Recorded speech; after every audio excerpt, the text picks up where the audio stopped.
with my bestie, and I don't know what to do.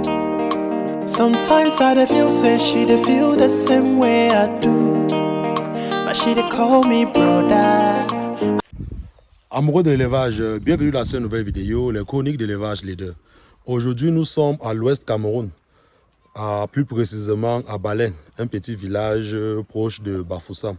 Donc là, présentement, nous sommes dans la ferme porcine d'un de nos apprenants de la diaspora qui a décidé de construire une très grande ferme ici. Et aujourd'hui, il a décidé que nous fassions une petite descente sur le terrain pour voir déjà les réalisations qu'il a déjà fait et qu'ensemble, nous essayons de voir comment nous allons l'aider à mieux rentabiliser son élevage. Donc là, présentement, nous sommes à la ferme et déjà, il faut vraiment apprécier et encourager vraiment notre frère de la diaspora parce qu'il a vraiment fait de très bonnes choses ici à Balen et il compte faire de très grandes choses. Donc, je vais vous présenter son site dans cette petite vidéo. Donc, suivez ça jusqu'à la fin. Voilà, donc là, présentement, nous sommes à l'entrée du site. Oui. Et là, vous êtes au niveau des chambres. Oui. Il y a deux chambres à l'entrée. Il y a deux chambres à l'entrée. Oui. Ici, vous êtes au niveau de... Ça, c'est la douche. Ah, la douche ici. Oui. Ici, c'est la pépilif. Oui. Le petit livre-ti. Oui. Pour tremper un peu les pieds. Avant d'entrer. Avant d'entrer. Oui. Donc là, c'est le château qui a été construit. Donc, il faut vraiment apprécier aussi la hauteur. Parce que vous savez que lorsque votre château n'a pas une bonne hauteur, vous aurez les problèmes au niveau de la pression. Donc là, présentement, nous allons entrer dans la porcherie proprement dite. Là, vous êtes déjà dans la porcherie. Oui. Ici, c'est au niveau du magasin. Et la provenderie. Comme vous le voyez.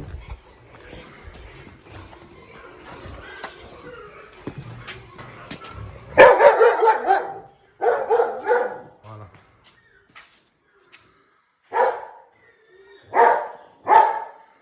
Donc là, c'est la provenderie. Ok. Et aussi notre ami et un bon chien de garde là. Pour ceux qui aiment s'aventurer.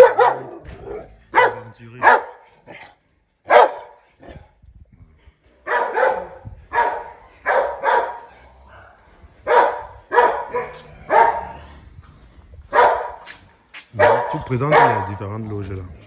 Vous êtes là, c'est la première loge. Oui. Sur le port Sylvain. Tu as servi les porcelaines, c'est quand? Il y a de cela un mois. Un mois que tu as servi les porcelaines.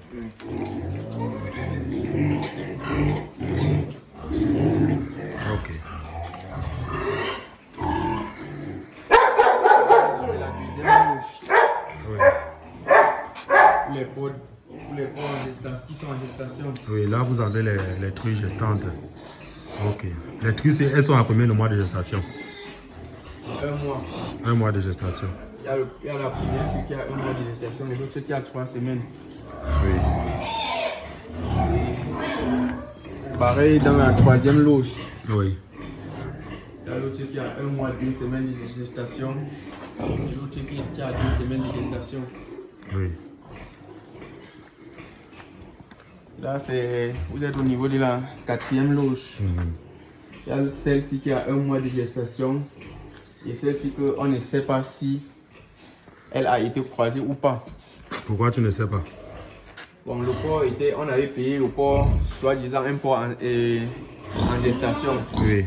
Ses amis ont mis bas. Bon, on a constaté qu'elle n'avait pas pris. Oui. On l'a laissé avec le mâle. On n'a pas vu comment le mâle lui est croisé. Oui. Tu as laissé avec le mâle ici à la ferme, tu n'étais pas là. Il était là, mais Oui. je ne l'ai pas vu.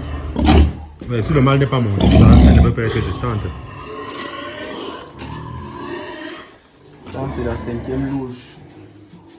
Déjà... Il a déjà mis bas. Oui, les porcelaines là, ils ont combien de jours? Ils ont autour 3 semaines à 1 mois. Oui. Donc toi-même, tu ne maîtrises pas la date exacte. Ok, continuons un peu. Là, c'était la deuxième mise bas de la ferme. Oui. Elles ont 1 mois.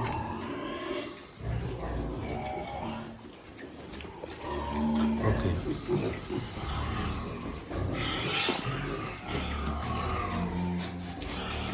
Là, on a la femelle à laquelle on a séparé ces petits dans la première loge, comme vous êtes en train de voir là. Ah, ça c'est la mère des premiers porcelets, c'est vrai. Ok. Ici, on a notre corps, bon, malheureusement, pour elle, elle a fait 12 mises bas. 12 petits. Elle a fait 12 petits avec 7 morts-nés. Oui. Il restait 5. Bon, on a cherché on a dit qu'il fallait l'injecter le PEM strep. Oui. On n'a pas vu, on lui a injecté le combitel, mais malheureusement, on a perdu 2 décès. Et vous avez trouvé la cause des morts-nés? Vous avez trouvé la cause des morts-nés? On n'a pas encore trouvé la cause des morts-nés. On n'a pas encore trouvé la cause des morts-nés. On a les deux qui sont aussi en gestation. Oui. Elles sont à combien de mois de gestation? Celle-ci a 3 semaines et l'autre est là a 2 semaines de gestation. Oui. Ça c'est... Il y a encore les pots. Oui, là on a... Ça c'est le verra. Le seul verra de la ferme. C'est celui-ci qui croise les fruits. Oui. Il est bien robuste là.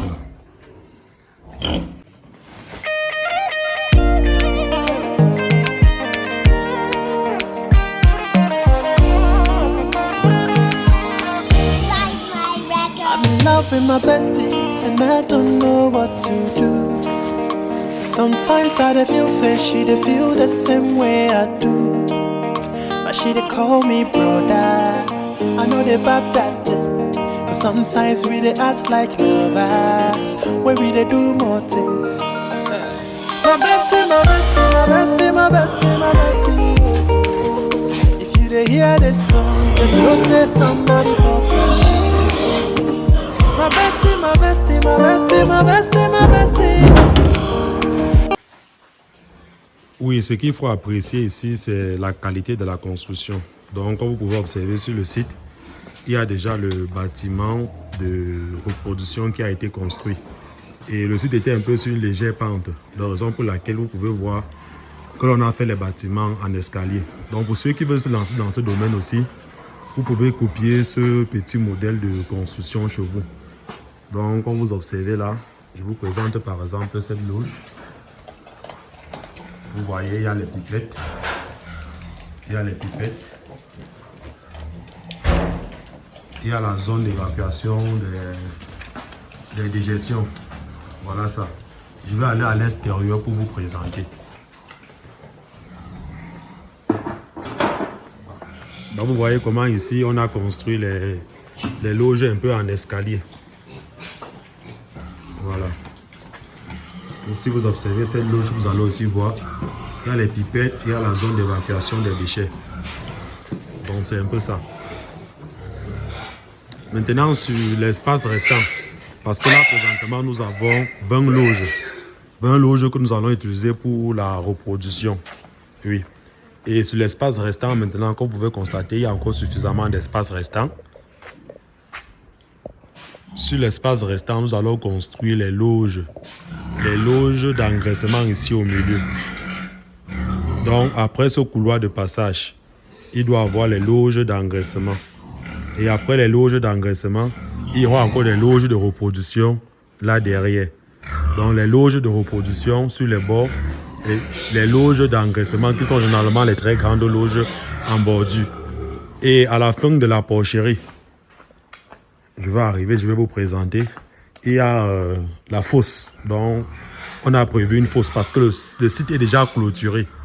Lorsque le site est clôturé, ça veut dire qu'on a exploité tout le terrain. Donc, il ne doit pas falloir nuire les voisins. Donc, c'est toujours mieux de faire une fosse. Là, ce sont les déjections de porc qu'on a recueillies. On recueille, on sèche et on ensache. On met dans les sacs de 50 kg et on utilise pour l'agriculture. Voilà. Maintenant, les urines et les eaux maintenant de nettoyage sont recueillies à la fin normalement. Donc, les urines et les eaux de nettoyage sont recueillies à la fin dans cette fosse. Donc, ça, c'est une petite fosse provisoire qui a été construite. Voilà maintenant la grande fosse que l'on doit exploiter présentement. Donc, ça, c'est la fosse. Elle est encore en construction. Donc, voilà la fosse que je vous présente. Donc, c'est ça qu'on doit utiliser ici. Et ceux qui ont les moyens aussi, vous pouvez quitter une fois de la fosse pour faire le biogaz. Donc, vous utilisez les digestions de porc pour produire le gaz qui... Oui, pour le fonctionnement des pipettes, c'est très simple. Hein. Nous vous recommandons généralement de mettre 4 pipettes dans vos loges. Donc, vous mettez 2 pipettes à 30 cm et 2 autres pipettes à 60 cm. Donc, voilà le fonctionnement. C'est très simple. On appuie et ça évacue de l'eau. Et lorsque vous regardez là, voilà le système d'installation. Voilà ça. Voilà les tuyaux qui quittent du château pour envoyer l'eau dans la loge. Et pour l'évacuation des déchets, c'est toujours là. Ça sort par ce petit canal-là. Et ça se retrouve à l'extérieur, dans la rigole. Et ça descend pour aller au niveau de la fosse.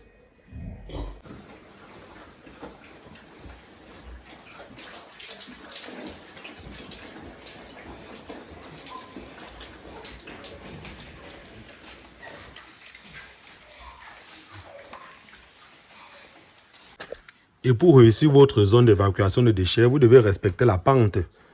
Vous devez respecter vraiment la pente. Donc ça veut dire que votre technicien doit tendre vraiment une ficelle. De telle sorte que nettoyer la rigole, ça peut descendre même seul pour aller se retrouver dans la fosse. Donc pour ceux qui veulent utiliser les pipettes, nous vous conseillons généralement lors de la construction de votre château. Donc de faire un château bien haut, comme celui que vous observez ici présentement. Donc voilà ce que nous vous recommandons. Un château bien haut comme ça vous permettra d'éviter les problèmes de pression dans votre exploitation. Et comme vous pouvez observer, là nous avons 2 bacs. Donc le premier bac, c'est la réserve en eau. C'est la réserve en eau de telle sorte que vous-même dans l'exploitation, vous pouvez consommer pour l'utiliser à d'autres fins. Et le deuxième bac, normalement, c'est le bac destiné à la porcherie. Donc, nous vous recommandons toujours l'utilisation de 2 bacs parce que vous pouvez aussi décider d'administrer les médicaments à vos porcs. Et vous devez mettre les médicaments dans le deuxième bac parce que c'est le bac destiné à la consommation des animaux.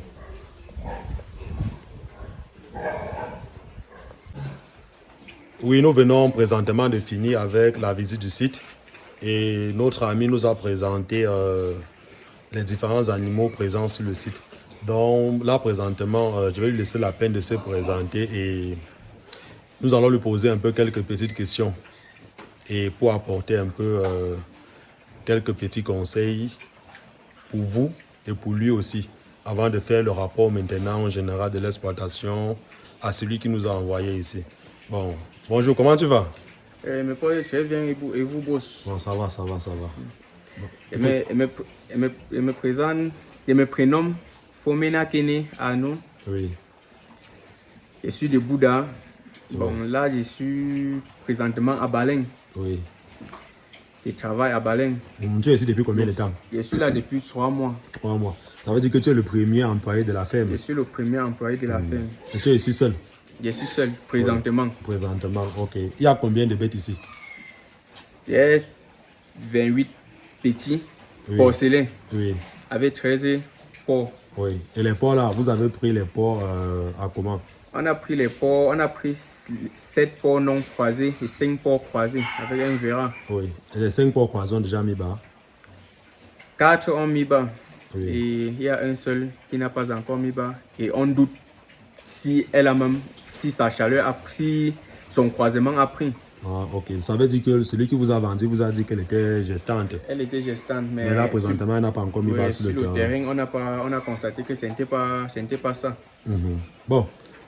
Ok, ton patron a demandé que l'on vienne un peu ici pour voir comment ça se passe ici. Donc, parce qu'il a envie d'agrandir le cheptel. Comme tu vois, il a beaucoup investi. Il a fait des très grands bâtiments et il a envie que ce soit vraiment rentable. Il a envie d'être un leader ici à l'ouest et même au Cameroun dans la production porcine. Donc, raison pour laquelle nous sommes là pour l'accompagner dans cette lancée. Et ici, tu nourris tes animaux comment? Je me lève le matin, je nettoie et je les nourris à midi. À midi. Ok. Et tu dois savoir que pour la nutrition des animaux, normalement, tu ne dois pas les nourrir une fois. Donc, je pense que je t'ai déjà dit ça, tu ne dois pas les nourrir une fois. Les animaux, normalement, doivent être rationnés. Ça veut dire, tu dois les nourrir le matin quand tu as fini le nettoyage et tu les nourris encore le soir. Parce que là, tu n'as pas beaucoup de bêtes. Tu as juste quelques bêtes. Donc, normalement, ce que nous te recommandons, c'est de nourrir les animaux le matin après le nettoyage. Et le soir encore, tu nourris les animaux. Parce que l'expérience a montré que lorsque tu nourris les animaux une seule fois, il y a beaucoup de gaspillage. Ça veut dire que lorsqu'il a déjà mangé une fois et qu'il voit toujours l'aliment devant lui, parfois il peut même chier à l'intérieur. Parfois il a beaucoup mangé, il a les problèmes de digestion. Ce qui fait qu'il évacue une bonne partie au niveau des digestions. Et là maintenant c'est comme le gaspillage. Alors que lorsque tu rationnes l'animal, ça veut dire que la quantité d'aliments que tu sers par jour, si par exemple ici tu donnes 3 kilos par rapport ou 2 kilos par rapport par jour, ça veut dire que tu sais 1 kilo le matin et tu sais 1 kilo le soir. J'espère qu'on se comprend bien. Bon, comme recommandation encore ici, c'est au niveau de l'identification des loges. Il faut identifier les différentes loges. Ça veut dire il y a 20 loges déjà qui ont été construites. Ça veut dire que tu dois prendre un tableau. Si tu n'as pas de tableau, tu écris sur la porte. Comme la porte est déjà noire, tu écris sur la porte loge 1, loge 2, loge 3, loge 4, loge 5, loge 6, loge 7. Oui, parce que là maintenant, ton patron lui a déjà commandé les boucles. Ça veut dire, après on va passer maintenant à l'identification des bêtes. Donc ça ne sera plus comme je te posais, tu vas dire que non, celle-ci, elle est gestante, elle n'est pas gestante. Celle-ci, on a croisé hier, on a croisé avant-hier, non. Quand tu as déjà identifié tes animaux maintenant, lorsque tu effectues un traitement sur l'animal, tu notes dans ton registre, tu notes sur la fiche de l'animal. Donc ça veut dire que je vais donner les fiches à ton patron, il va imprimer, il va te transmettre ça. Dans les fiches de suivi des animaux. Voilà. Et maintenant, sur chaque porte, maintenant, tu dois identifier les animaux qui sont dans la loge. Ça veut dire que quand je viens comme ça, je reste à la loge numéro 2. Tu as mis sur ça, loge numéro 2. Tu as mis port 13, port 14. Ça veut dire que quand je regarde à l'intérieur, je dois voir le port 13 et le port 14. Une fois que, par exemple, tu retires le port 13, tu effaces. Et c'est parce que ça se comprend bien. Ça veut dire que là, maintenant, si c'est la loge des porcelets, tu écris loge numéro 2. Tu écris ça sur la porte. Nombre de porcelets à l'intérieur. Tu mets nombre de mâles, nombre de femelles. Et ils sont maintenant identifiés. Je ne sais pas si on se comprend bien. Voilà. Oui, bon, au niveau de l'aliment, parce que tu sais que l'aliment, c'est un facteur très important dans une exploitation. Au niveau de l'aliment, vous gérez ça ici comment? Bon, premièrement, on payait, on avait une formule. Oui. On payait le son des blés concentrés. On arrivait sur le site, je tournais avec la main. Je tournais à main. Oui. Bon, on a constaté que tourner avec la main, c'est pas bien mélangé comme la machine. Pourquoi nous sommes emportés pour aller chez Père Jérôme, emporter l'aliment pour aller chez Père Jérôme tourner parce que lui, il a déjà un mélangeur sur le terrain. Donc c'est là-bas qu'on tourne, on essaie de gérer. Et qui contrôle les différentes formules ou c'est lui seulement qui fait et vous envoie ici? Bon, comme c'était la première fois, j'étais là avec Père Doc. J'étais là avec mon frère Père Doc. Oui. Oui. Qui contrôle la formule ou c'est le provendier qui fait seulement et vous donne aussi? C'est le provendier qui a fait y donner. Voilà. Bon, c'est comme... En nous disant c'est la formule que eux utilisent. Bon. Aussi, peut-être comme vous êtes là pour mieux nous aider. Peut-être c'est peut-être vous qui va nous aider à changer, à voir les fautes, les erreurs, à changer peut-être. Bon, ce que l'on va faire, c'est très simple. C'est qu'on va vous donner les différentes formules en fonction de l'âge des sujets et de leur poids. Maintenant, quand tu vas partir en provendierie maintenant, si par exemple j'ai dit formule pour porcelet premier âge ou formule pour porcelet deuxième âge par exemple, ça veut dire si j'ai écrit maïs 60 kg, ça veut dire que toi, tu pèses tes 60 kg avec le provandier, tu bois. Si genre on a dit soja peut-être 30 kg, tu pèses ton soja 30 kg avec le provandier. Si on a dit peut-être concentré 5 kg, tu pèses tes 5 kg, il mélange, tu portes, tu viens à la ferme avec. Parce que lorsque tu confies la nutrition de ton projet à un provandier, ce n'est pas la solution. Non. Tu dois contrôler toi-même la qualité des ingrédients et la qualité de l'aliment que tu donnes à tes sujets. J'espère qu'on se comprend bien. Et tu dois veiller à ce qu'on respecte la formule. Tu ne dois pas seulement dire qu'envoie-moi l'aliment. Non. Les provandiers, généralement, c'est le business. Si tu fais ça dans tous les cas, ils vont te bénir. Je ne sais pas si on se comprend bien. Et c'est déjà l'information que je vais donner à ton patron. Donc c'est mieux que vous-même vous formulez votre propre aliment avant de donner à vos animaux. J'espère qu'on se comprend bien. Il faut vraiment veiller à ça. Parce que ce que le provendier, lui, fait, c'est le business. Il connaît déjà que s'il prend le maïs, il mélange avec le son, il mélange avec le concentré, il te donne. Dans tous les cas, ton porc ne doit pas mourir, il doit grandir. Mais le problème, c'est qu'il ne doit pas grandir avec la vitesse de croissance que tu veux. Parce qu'il a jonglé au niveau des proportions.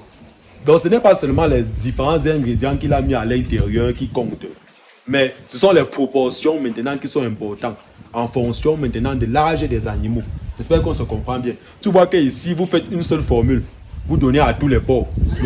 Le porcelet qui a moins de 15 kg ou 20 kg mange le même aliment que le porc qui a 100 kg là-bas ou que le porc qui a 50 kg. Non, ça ne se fait pas.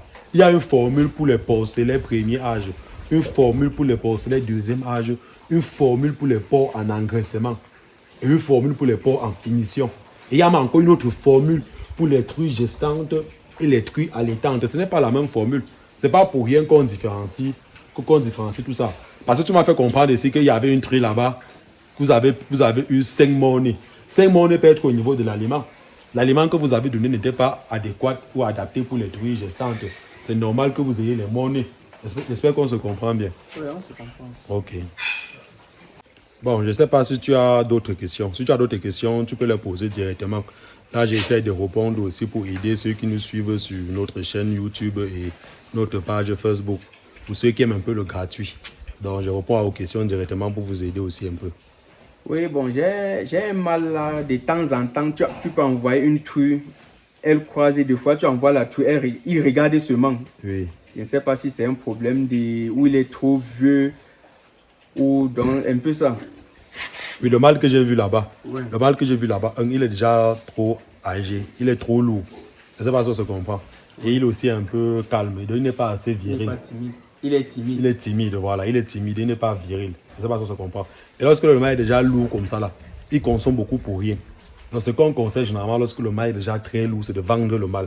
On vend le mâle et on achète un autre nouveau reproducteur plus viril. C'est pour ça que généralement dans les exploitations, lorsque vous avez déjà un cheptel de plus de 10 truies, on vous conseille généralement d'avoir 2 mâles. Parce que vous pouvez avoir un mâle comme celui-ci, comme ça, que lorsque vous mettez la truie, et regarde seulement la truie. Et là maintenant, il doit manger pour rien. Parce qu'un costaud mâle, comme celui que vous avez vu en vidéo, par jour, il doit vous manger au moins 2,5 kg d'aliments. Quand vous calculez 2,5 kg d'aliments, vous voyez que par jour, il vous consomme pratiquement 650, voire même 700 par jour. Par 10 fois 20 fois 30, c'est beaucoup pour une exploitation. Donc c'est comme ça que généralement on gère ça. Dans le mâle là, ce que nous conseillons, c'est que s'il ne croise pas les truies, si vous mettez les truies, vous constatez que non, il n'est pas assez viril. Comme il est déjà assez lourd, la solution c'est de le sortir. On le vend en viande et on achète un nouveau mâle pour la reproduction. Et tu as une autre question? J'ai aussi les petits problèmes de diarrhée là. Il y a les petits problèmes de diarrhée. Quand tu sèves quand les porcelains, quand tu les sèves, tu vois, ou c'est ils chient la diarrhée, ou c'est le stress qui les font chier cette diarrhée, ou je ne sais pas. Voilà, ça c'est un problème que les éleveurs rencontrent généralement. Et c'est toujours plus au niveau des porcelains parce que dans la marque des exploitations, vous faites ce qu'on appelle le sevrage brutal. Je ne sais pas si on se comprend. Ça veut dire qu'on doit sevrer les porcelains progressivement. Tu ne dois pas te lever un matin comme ça, tu viens, tu retires les porcelains, tu les mets directement. On doit faire un sevrage progressif. Ça veut dire la transition alimentaire doit se faire d'une manière progressive parce qu'il y a l'aliment liquide qui est le lait maternel et il y a l'aliment solide que vous donnez au porc, au sevrage. Je ne sais pas si on se comprend bien. Ça veut dire que lorsque tu veux déjà sevrer tes porcelains, tu dois commencer à les habituer à l'aliment solide. Ça veut dire que tu prends les porcelains, tu les mets dans une loge seule. Ils mangent d'abord. Tu les remets avec les mains, ils t'aident encore. Ça veut dire que tu peux mettre les porcelains peut-être 6 heures de temps seul. Tu les habitues à rester 6 heures de temps seul. 6 heures de temps avec les mains. Après, c'est 12 heures de temps. Et après, c'est 24 heures maintenant. Et après, tu les serves complètement de leurs mains.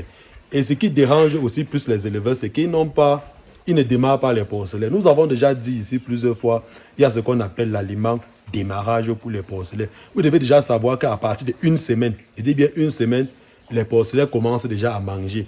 Lorsque les porcelains commencent déjà à manger à partir d'une semaine, il y a leur aliment que l'on donne. Tu dois donner l'aliment là jusqu'au sevrage. Au sevrage, maintenant, tu passes maintenant à l'aliment démarrage. Je ne sais pas si on se comprend bien. Ça veut dire qu'il y a l'aliment pour porcelet premier âge, lorsqu'ils sont encore sous le sein de la mère. Et il y a l'aliment pour porcelet deuxième âge, lorsque tu as déjà sevré. Et généralement, lorsque tu donnes déjà ça, tu vas voir que ça va te permettre d'avoir des costauds porcelets et tu n'auras plus ces problèmes de diarrhée que l'on chante chaque jour là. Je ne sais pas si on s'est bien compris. Et qu'est-ce qui peut facilement nous créer, peut-être donner les maladies aux porcs? Ça peut être qu'on a laissé les porcs, qu'on n'a pas nettoyé, les porcs ont chié, se couché sur ça, donc un peu ça. Bon, tu dois savoir que dans une exploitation, on n'a pas blagué avec l'hygiène. Donc ça veut dire que les loges normalement doivent être nettoyées chaque jour. J'espère qu'on se comprend bien. Chaque jour, on doit nettoyer les loges. Parce que tu sais que l'élevage de porc, c'est une activité très sensible. Très sensible. À la moindre erreur, tu peux perdre tout. Ce n'est pas comme les poulets de chair où on dit que tu perds 50% à 30% de ton cheptel là. Non, tu perds le tout. Donc ça veut dire que quand une maladie comme le rouget ou la peste t'attrape à cause du non-respect des règles d'hygiène, tu peux perdre tout ton cheptel. Et tu sais que quand tu perds tout ton cheptel, si tu avais peut-être 10 millions dans ton exploitation, tu peux te retrouver facilement avec 5 millions. Donc ça divise tout en deux directement. Ça veut dire qu'il faut vraiment veiller au respect des règles d'hygiène. J'ai déjà apprécié ici. C'est très propre, c'est très propre, sans te mentir. Donc au niveau des constructions, il n'y a pas de problème. Au niveau d'hygiène, j'ai vu, il y a les petits livres partout. À chaque entrée, c'est déjà très bien. Il n'y a pas autre chose que nous recommandons vraiment à part ça. Les loges doivent être nettoyées chaque jour. J'espère que c'est bon. C'est bon. Ok. Merci. Bon, pour le reste des questions, on va prendre ça dans les prochaines vidéos. Oui, donc là, présentement, nous venons de finir avec la visite du site et l'audit et la consultation dans cette exploitation. Donc, pour ceux qui ont les difficultés dans leurs exploitations, pour ceux que les exploitations ne sont pas encore suffisamment rentables, pour ceux qui veulent se lancer dans ce domaine, n'hésitez surtout pas de nous contacter. Vous devez savoir qu'il est toujours important de se faire accompagner par des professionnels du domaine. Une fois que nous effectuons la descente sur le terrain, au sortir de la descente, nous vous donnons un rapport en fonction des différentes difficultés et des différents obstacles que nous avons rencontrés sur le terrain. Si vous êtes nouveau sur cette page, n'hésitez surtout pas de vous abonner et de cliquer sur le bouton de notification qui affichera. Parce qu'ensemble, nous allons construire ce beau monde. Élevage leader, plus qu'une passion, une nouvelle vision de l'élevage pour l'Afrique. Ciao.